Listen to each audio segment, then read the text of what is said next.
je dirais, vont devoir attendre le prochain numéro, qu'ils prennent leur mal en patience pour attendre le prochain numéro. Mais aujourd'hui, j'aimerais parler sur quelque chose qui devait être donné dans le numéro précédent. Voilà. C'est quoi? C'est une histoire que j'ai vécue moi-même avec un ami à moi. Donc, c'était un catcheur. Oui. Il était originaire de Mbujimayi. Voilà. Donc, du côté du Kasaï. Du Kasaï, oui. C'est là. Il était originaire de là, mais ses parents restaient à Likasi. Et puis, un temps là, il était venu à Lubumbashi, là où étaient ses parents et tout. Alors, il avait eu beaucoup de fétiches à partir de Mbujimayi. Alors, quand il était venu à Likasi, un jour, il m'avait croisé. C'était dans l'enceinte de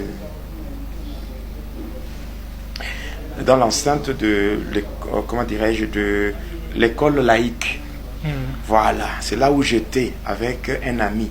On était en train de causer. Alors lui aussi vient.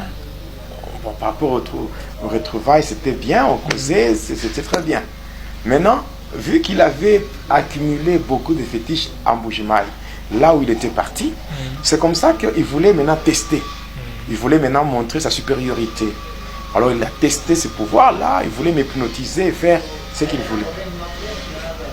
Ce qu'il voulait faire sur moi. Il voulait montrer combien son pouvoir était vraiment élevé. Alors quand il voulait tester, je le regarde, j'avais déjà senti cela. Je lui dis, arrête, ne continue même pas avec ce que tu veux faire parce que c'est du n'importe quoi. Il était étonné. Toi, tu sais comment? Je lui dis, oui. Moi, ça fait longtemps que je suis dedans. Et puis, ce que tu es en train de faire là, c'est encore un niveau élémentaire. Alors, il était curieux, il était même furieux, fâché, pour dire que, bon, vu tout ce qu'il avait fait comme sacrifice, il a effectué un déplacement jusque dans le fin fond là du Kasaï pour chercher tous ces fétiches-là. Mais il arrive, il essaie de tester ça sur moi et que cela n'avait pas produit d'effet. Alors, il était un peu déçu. Et là, je lui ai dit, comme preuve, pour te prouver que tu es encore à un niveau élémentaire, lorsque tu seras de retour chez toi, tu vas trouver dans ta chambre tous tes fétiches. Tu vas les trouver brûlés. Et il s'était mis à rire comme pour se moquer de moi. Bon, après, moi, j'étais rentré chez moi. Sur l'avenue Lupochi, j'étais rentré. Et le soir, aux environs de 17h30, je l'ai vu venir chez moi en courant. Il criait, il pleurait. J'ai dit, mais c'est quoi ce qu'on dit? Mais effectivement, ce que tu as dit, c'est ce que j'ai trouvé. Alors, il était dépassé parce que quand il y a un désordre pareil, certainement, on devait le sanctionner. Il devait subir une punition, on devait le frapper et tout. Alors, comme il était dépassé, il était vraiment agité, je lui ai dit, non, ne t'en fais pas. On peut seulement aller chez toi, je te montrerai comment procéder. Nous sommes rentrés chez lui, effectivement, arrivé dans sa chambre, ce fétiche était brûlé et tout et tout. Oui, parce que quand on s'était séparés, quand il était parti, j'avais invoqué des démons de la foudre. Et j'avais invoqué le démon de la foudre. Et la foudre était tombée dans sa chambre. Et c'est comme ça que tous ces effets étaient brûlés. Et c'est moi qui avais fait ça. C'était juste pour lui montrer que son niveau était encore élémentaire. Et c'est comme ça que, quand nous sommes arrivés, j'ai vu toutes ces choses-là. J'ai dit, ok, c'est bon. J'ai demandé qu'il me donne un tissu rouge, donc une sorte d'une étoffe là. Et j'avais rassemblé tout ce qui était resté. J'avais rassemblé, j'avais mis le tissu rouge au-dessus. J'avais prononcé quelques incantations. Et après 5 minutes, j'avais tiré l'étoffe et tout ces fétiches étaient là. Alors quand il avait vu ça, il était étonné, il était curieux. Alors comment j'avais procédé, il ne savait pas. Est-ce comme ça que, après avoir fait cela, alors il était curieux. Sa curiosité était de connaître la source de mon pouvoir. C'est comme ça qu'il voulait, non, j'ai besoin d'être comme toi. Puis, il n'y a pas de problème, pas de souci. Si tu veux être comme moi, fais un effort, trouve-toi un bébé. Si tu trouves un bébé, tu m'apportes un bébé. À ce niveau-là, j'étais déjà élevé. Et j'étais en train de chercher à lui faire vivre ce que mon maître m'avait fait vivre aussi quand nous étions avec Adèle dans une pièce là. Voilà. Lui était devenu votre disciple. Oui. Voilà. Alors c'est comme ça que il avait accepté. Il avait cherché un bébé pour ne pas le trouver. Alors un jour, il vient me voir chez moi, il me parle de tout ce qu'il a fait comme démarche pour trouver le bébé sans succès. Et c'est comme ça que je lui dirais que bon, ok, comme tu n'as pas trouvé, en fait, c'est ton problème, parce que celui qui veut être comme moi, c'est toi. Et moi, je t'ai montré le chemin. Et comme tu n'es pas à mesure, alors, tant pis. Et c'est comme ça je devais partir. Il me dit, oui, ça va, mais il y a une sœur qui est grosse. La grossesse était de 6 mois. Mais que cette sœur-là cherchait comment se faire avorter. Parce que l'homme qui l'avait engrossé, qui l'avait rendu grosse, avait décliné la responsabilité. C'est comme ça que moi je dis, ok, mais toi tu es à la recherche d'un bébé. Mais cependant, mais tu as déjà un bébé. Déjà une grossesse de 6 mois, donc il y a un fœtus là.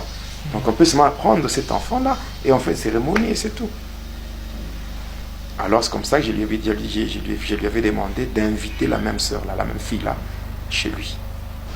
Alors, arrivé le jour du rendez-vous, nous étions partis et nous étions arrivés chez mon ami dans sa chambre secrète et voilà, la sœur était entrée. Par après, qu'est-ce que j'avais fait? Bon, comprenez-moi, c'est un témoignage que je donne. C'est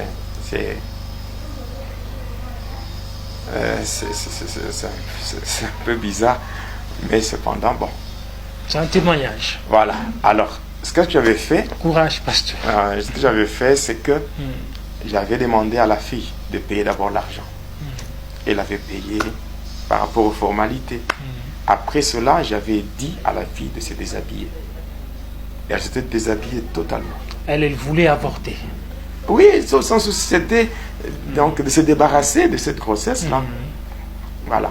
Alors, et là, je l'avais demandé de s'allonger par terre. J'étais allongé là.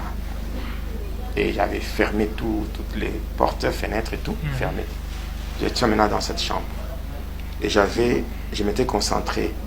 J'avais invoqué le docteur Kashimura de l'Inde. J'invoque le docteur Kashimura qu'on appelle maître mort cadavre vivant. C'est comme ça qu'on l'appelait. Je l'avais invoqué. C'est ce qui avait fait que ma main ici s'était changée. Ma main c'était devenue une main en squelette. Voilà. Et ça, je m'étais concentré. Mon ami le catcheur, il voyait ça. Quand je me concentrais comme cela. Et quand j'étais concentré, et j'avais introduit ma main dans le ventre. Et la fille, elle, ne voyait pas? Non, je l'avais déjà hypnotisée. Je l'avais déjà soumise à un sommeil magnétique. Et là, moi, j'avais introduit ma main dans son ventre et j'avais ouvert le ventre. Et quand j'avais ouvert le ventre, j'avais récupéré le fœtus et je l'avais mis de côté. Et par après, je me concentre, j'invoque encore le chirurgien de l'au-delà, le docteur William Lang. Beaucoup de chirurgiens, beaucoup de ceux qui ont fait la médecine, beaucoup de satanistes, beaucoup de médecins satanistes, ils utilisent aussi, ils invoquent aussi ce même médecin-là, le chirurgien de l'au-delà.